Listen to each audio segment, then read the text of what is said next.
channel, and in this video we talk about student review. अपनी video में college के बारे में जानेंगे। आज हम कॉलेज के प्लेसमेंट के बारे में जानेंगे, कॉलेज के कल्चर के बारे में जानेंगे, सारी चीज़ों के पॉइंट को जानेंगे और ये भी जानेंगे कि आपको बनस्ली आना चाहिए या नहीं आना चाहिए। ठीक है, तो आपको एनालाइज करने में बहुत आसानी होगी कि आपको एडमिशन लेना चाहिए या नहीं लेना चाहिए। ठीक है, तो पहला जो पॉइंट है मैंने कुछ पॉइंट्स में डिवाइड किया है, तो मैं एक एक पॉइंट करके आपको बता देती हूँ क्योंकि मुझे भी पूरी चीज़ याद नहीं रहते हैं। ठीक है, तो मैं आपको बता देती हूँ। ठीक है, अबाउट कॉलेज में मैंने रूल और एजुकेशन को डिवाइड किया है। रूल, तो यहाँ पे रूल सर्वोपरि है, सबसे ऊपर है। तो यहाँ पे रूल की बात करें तो रूल उन्हें ही अच्छे नहीं लगते हैं जो उन्हें फॉलो नहीं करना चाहते। बाकी रूल ऐसे कोई हार्ड नहीं है, नॉर्मली कॉलेज में जो रूल होते हैं वैसे ही होते हैं। हाँ, बिकॉज वनस्थली की बात करें, यहाँ नर्सरी से लेके PhD तक के कॉलेज हैं, तो यहाँ पे एक रूल बनाना पड़ता है क्योंकि यहाँ पे 16-17 हज़ार से भी ज़्यादा बच्चे हैं, तो रूल बनाना पड़ता है हर चीज़ के लिए। ठीक है, जैसे कि शाम को आई थिंक 7 या 8 बजे के बाद ये बाहर अलाउ नहीं करते हॉस्टल के बाहर कि आप जाओ, टहलो या घूमो। ठीक है, उससे पहले आपको जो करना है आप कर लो। यहाँ पे अगर कोई शॉप्स है, दुकान है कॉलेज के अंदर, ठीक है, तो वो 8 बजे तक बंद हो जाते हैं, उसके बाद ये ओपन नहीं होते क्योंकि अगर वो ओपन रहेंगे तो लड़कियाँ बाहर तो जाएंगी ही और सेफ्टी पर्पज़ ऐसा नहीं किया जाता है। बेसिकली अगर आप वनस्थली आ रहे हैं तो आप ये समझिए आपको कैंपस में ही रहना होगा, पूरी वनस्थली के अंदर ही रहना होगा, आप बाहर नहीं जा सकते। आपको बाहर जाने के लिए अपने पापा से एप्लीकेशन लिखवानी पड़ती है कि आपको कॉलेज से बाहर जाने की इजाज़त दें।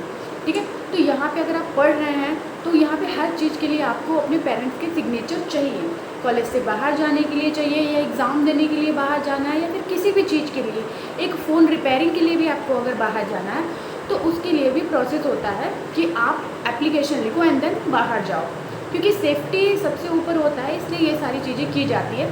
तो फॉर सेफ्टी पर्पज़ ये किया जा रहा है, तो आप ये मत सोचो कि यार बहुत ज़्यादा बाउंडेशन है या नहीं है। ठीक है, ये रूल की बात आ गई।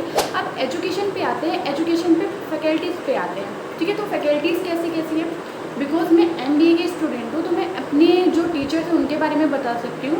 तो यहाँ पे हैं तो सारे टीचर्स बहुत अच्छे हैं। ऐसा नहीं है कि सारे लोग वाइट बोर्ड का यूज़ करते हैं, बहुत लोग प्रैक्टिकली पढ़ाते हैं, बहुत लोग PPT प्रोजेक्ट यूज़ करते हैं और बहुत लोग तो कंपटीशन की बेस पे भी पढ़ाते हैं। तो ऐसा नहीं है, आपको बहुत कुछ सीखने को मिलेगा पढ़ने के साथ साथ, और आपको अपने कम्युनिकेशन पे भी वर्क करने को मिलेगा अगर आप अपने कम्युनिकेशन पे वर्क करना चाहते हैं। ठीक है, प्लेसमेंट, तो प्लेसमेंट की बात करें तो बीइंग MBA स्टूडेंट, तो मैं MBA का यहाँ प्लेसमेंट आपको बता देती हूँ कि यहाँ जो एवरेज पैकेज है, जो 2022 और 24 का जो आया है कैलेंडर प्लेसमेंट का, वहाँ पे दिखाया गया है कि एवरेज पैकेज आपका 6 LPA है और जो मैक्सिमम LPA है वो 12 LPA है। ठीक है, तो मैं जो एवरेज बोल रही हूँ 6 इन द सेंस कि सारे ही 6 नहीं होते, 6 से नीचे भी होते हैं, 6 से ऊपर भी होते हैं, एक एवरेज बनाया गया है यहाँ पे। तो मिनिमम कितनी यहाँ पे आती है, तो मिनिमम यहाँ पे 3.6 3.8 LPA आती है और मैक्सिमम तो 12 भी है, 12 से ऊपर अभी आई नहीं है MBA के लिए। बट येस, अगर आप BTech के हैं, ठीक है, तो आप ज़्यादा अपॉर्चुनिटी रखते हैं सब चीज़ों की, क्योंकि यहाँ पे प्लेसमेंट के लिए जब बच्चे जाते हैं तो उनका बहुत अच्छा स्टाइपेंड होता है, मैंने सुना है। ठीक है, तो ऐसा नहीं है, नो डाउट सारे फील्ड में फ़ाइट है। ठीक है, सारे फील्ड में कंपटीशन है, सारे फील्ड में अपॉर्चुनिटीज़ हैं, डिपेंड आपका लक भी होता है और आपका खुद का स्टडी भी होता है। ठीक है, तो यहाँ पे मैंने बात कर ली अबाउट प्लेसमेंट की। हाँ, सबसे ज़्यादा जो पैकेज होता है वो MBA से ऊपर आपकी BTech में मिलता है, BTech की वो भी CS IT ब्रांच को मिलता है। अगर मैं बात करूँ तो ऑन कैंपस भी दिए हैं, ऑफ कैंपस भी दिए हैं। ठीक है, ऑफ कैंपस में मुझे 8 से 10 हज़ार के स्टाइपेंड के लिए भी बहुत सारे प्रोसेस करने पड़े, मेरे 1-2 बार इंटरव्यू होते हैं, असेसमेंट होते हैं। ठीक है, तो इतनी सारी चीज़ों के बाद उसके बाद वो जाके 5 या 10 हज़ार की आपको स्टाइपेंड वाली जॉब देते हैं। बट अगर कॉलेज की बात करें तो कॉलेज में एक दिन के प्रोसेस में सारा हो जाता है, आपको पता चल जाता है कि भाई आप सिलेक्ट हो गए या डिससिलेक्ट हो गए। कि ऑल ओवर बात करूँ तो हॉस्टल तो डिपेंड करता है आपकी वार्डन पे। खाने की बात करें तो यहाँ पे सिर्फ वेजिटेरियन और नॉन स्पाइसी मिलता है। ठीक है, बहुत स्पाइसी नहीं मिलता है। ठीक है, ये स्पाइसी और नॉन स्पाइसी का होता है खाने का, दाल स्पाइसी होती है, नॉन स्पाइसी होती है, बट दोनों इक्वलेंट ही होती है, बहुत ज़्यादा स्पाइसी नहीं होता है। कॉलेज से बाहर जाना आपको अलाउ तो नहीं है, लेकिन कॉलेज के अंदर सारी चीज़ें हैं, ठीक है। तो मतलब अगर बात करूँ तो रेस्टोरेंट भी हैं, कैफ़ेज़ भी हैं, ठीक है, और सारे आइटम, बहुत अच्छे जनरल स्टोर भी हैं, आपको सारे आइटम मिल जाएंगे, आपको बाहर जाने की वैसे भी ज़रूरत नहीं पड़ेगी।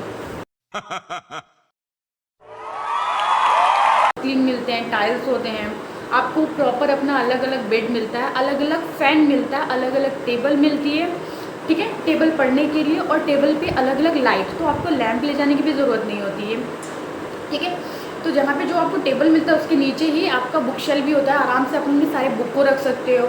एडिशनली ऊपर भी आपको एक कह सकते हैं रखने के लिए कुछ भी सामान, आपको जो भी रखना है आप रख सकते हो, ठीक है। आपको एक अपनी सेल्फ अलमीरा मिलती है, आप अपने कपड़े रख सकते हो, ठीक है। तो एक प्रॉपर स्पेस मिलता है, बट ये है कि जो आपका रूम रहता है वो 3 सीटर या 4 सीटर रहता है। बाकी फैसिलिटीज़ तो आपको बहुत मिलती है। हाँ, अगर आपको एक्स्ट्रा फ़ैन चाहिए तो वो भी मार्केट में अवेलेबल है, आप खरीद सकते हो। अबाउट हॉलीडे आ जाती हूँ मैं। हॉलीडे का रूल थोड़ा यहाँ अलग है, यहाँ पे आपको संडे को छुट्टी नहीं मिलती, यहाँ पे आपको ट्यूसडे को छुट्टी मिलती है। तो एक चीज़ यहाँ पे बहुत अलग है, ठीक है, कि यहाँ पे आपको जो छुट्टी मिलती है वो ट्यूसडे को मिलती है। तो ये एक चीज़ आपको बहुत अलग लगने वाली है यहाँ।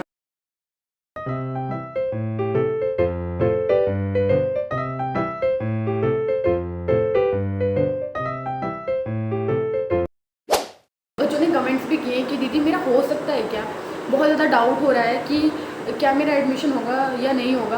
तो अगर आप GDPI में सिलेक्ट हो और आप कॉलेज आ रहे हो, ठीक है, तो आप मतलब 90% मानो कि आपका होगा, ठीक है। और अलग से बात करूँ तो जो यहाँ से पढ़ चुके तो वो आप 99 की कैटेगरी में रखो, ठीक है। आप तो जाओगे ही जाओगे, ठीक है, नो डाउट। आप बस अपना GDPI अच्छा करो एंड देन आप ज़रूर एंट्री लोगे।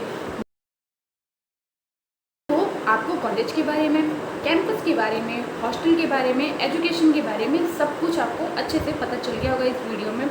नो डाउट ये सिर्फ MBA के बच्चों के लिए नहीं है, अगर आप BTech करो, BBA करो, कोई भी UG या PG कोर्स के लिए आ रहे हो तो ये जो रिव्यू है वो सेम सब में लागू होता है, ठीक है। फ़ोन्स अलाउ है, ऐसा नहीं है कि फ़ोन्स अलाउ नहीं है, हॉस्टल्स में अलाउ है।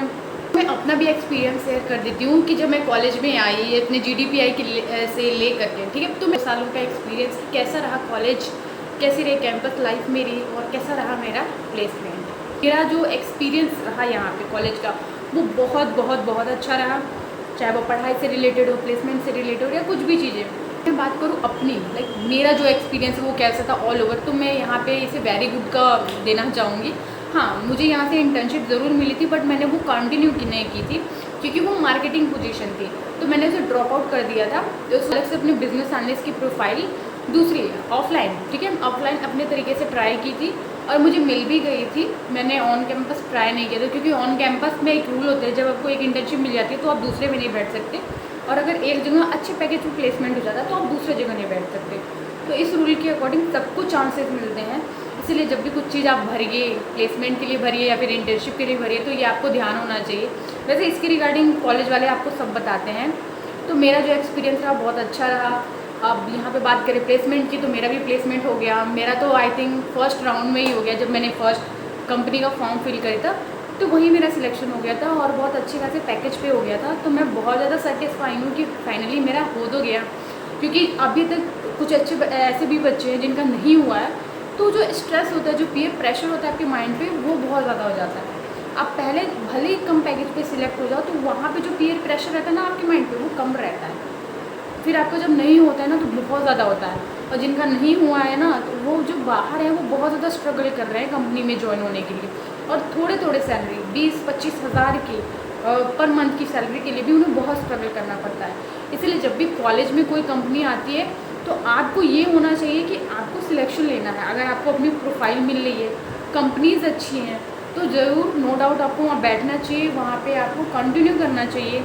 और इसी के साथ मैंने सारी चीज़ों को कवर कर लिया है, सारी चीज़ों को यहाँ पे ध्यान में रख लिया। और इसके अलावा कोई अगर पॉइंट छूटा हो, अगर आपको लग रहा है कि कुछ एडिशनल पॉइंट मुझे यहाँ पे रखने चाहिए, तो आप मुझे कमेंट्स में बता सकते हो, मैं उस पर एडिशनली वीडियो बना दूँगी, क्योंकि मैं चाहती हूँ कि आपके हर डाउट क्लियर हो और आने से पहले आपको हर अपने क्वेश्चन का आंसर मिल सके। तो इसी के साथ मैं लेती हूँ आपसे अलविदा, बाय बाय।